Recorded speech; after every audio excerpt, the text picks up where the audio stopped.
So, did you hear about the car accident with Angie Stone? Yes, I did. Headlines: soulful South Carolina singer Angie Stone, who was nominated for 3 Grammy Awards, died at age 63.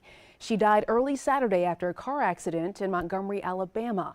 9 other passengers were also in the van with Stone during that accident, but she was the only fatality.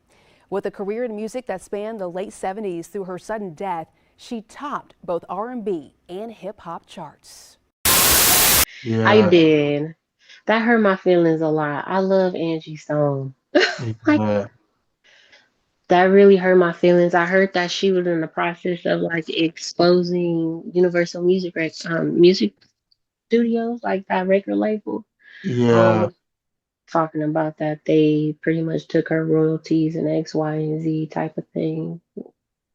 Through all of this, I soon found out that one of the biggest companies that I was with, Universal Music, it's the second part of the ugly truth. We began to research things to check on my royalties and my statements and things that of that nature, only to find out excuse me, God, a lot of my publishing, a lot of my royalties, my mechanicals, they have all pretty much been stolen. So, my next question is, as you said, you do music to touch people's soul, and you just brought up Angie Stone's conflict with the music industry. What are your thoughts about people saying there's a negative energy in the music industry, and how do you feel about artists that are spiritual, but then they get tied up with the negative sides of the industry, how to handle it? I view like in regards to that, I feel like the industry is all about control.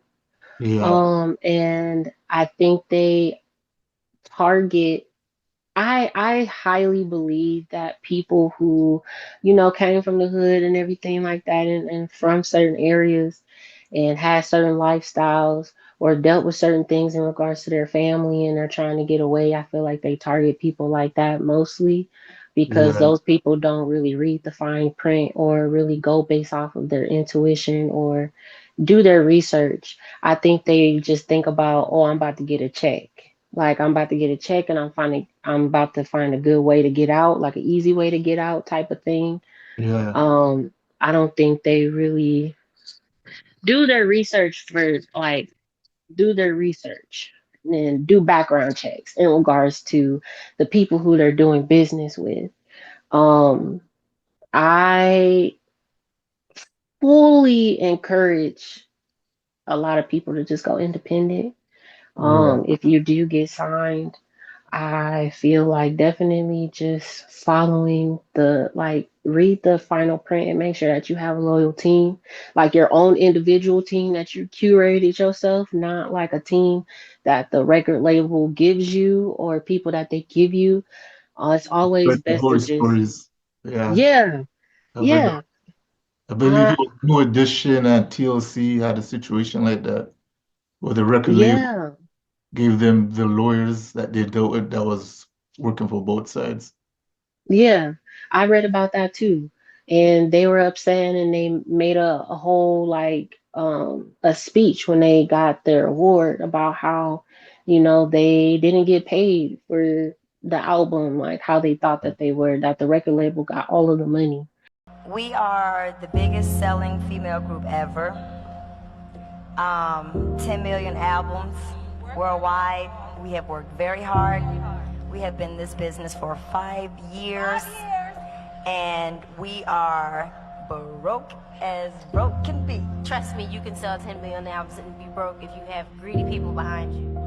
And so I definitely feel like as time goes on and the more people that speak out about it that's actually in the industry and pretty much putting independent artists on game about like, them saying that they would prefer to go independent and then when they reach a certain level they'll sign and curate their own record label. That's definitely something that I've heard a lot and that I've been looking into primarily. If I was to ever get signed, I'm definitely going to be independent for a good little minute Yeah. first and create my own team, create my own solid team and then get signed and then curate my own record label.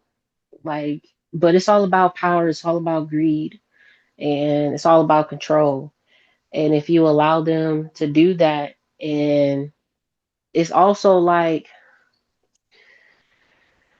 it's all about your spirituality as well on your belief Yeah. system. Two of the most and the Tupac song, I like that.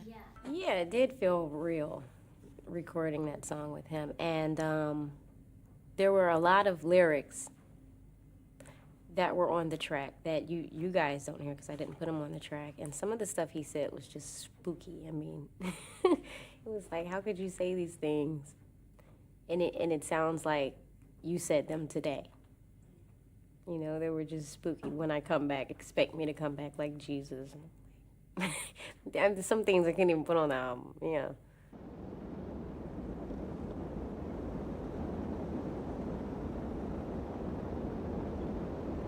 I do believe that there's an afterlife, and I do believe that your life is defined by what you believe in. And I don't know what Aaliyah's beliefs were, but I'm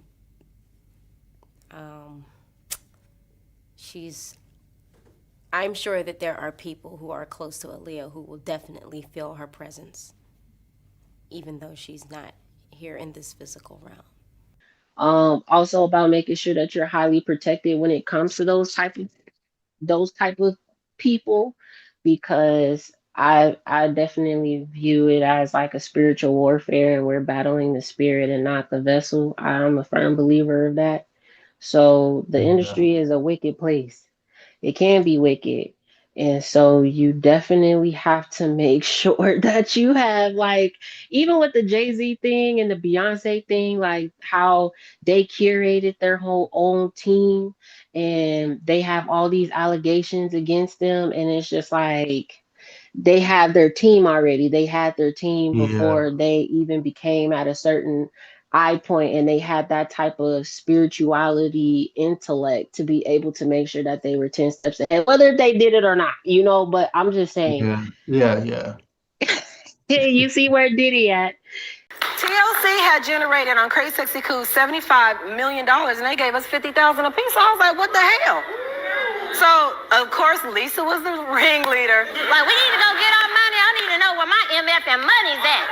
So, she was locked up in the diversion center for burning down the house. And she was just like, okay, we gonna get LaFace and them girls I was locked up with. We gonna drive up there. We gonna take the guns. And then we had this limo driver. Wait, she just got out of jail. Yes. Okay. Okay. And we had the limo driver. And he was the getaway car. So we went up there and held everybody hostage. And Puffy was the one that snitched us out. Yo, B, your girl's up here mad bugging, yo. And I was like, oh, Puff, how you gonna snitch us out, dog? But he called it. Yeah, because we kicked him out of the meeting. Well, wait a minute. Puffy, mind your damn business. Somebody's calling my line, but I can't answer her call because I'm on the live right now. But I will say this. It has been one heck of a ride. This last month, the enemy was trying to take me out. He was really trying to take me out. And, okay, I'm going to wait till we get those 50, 60.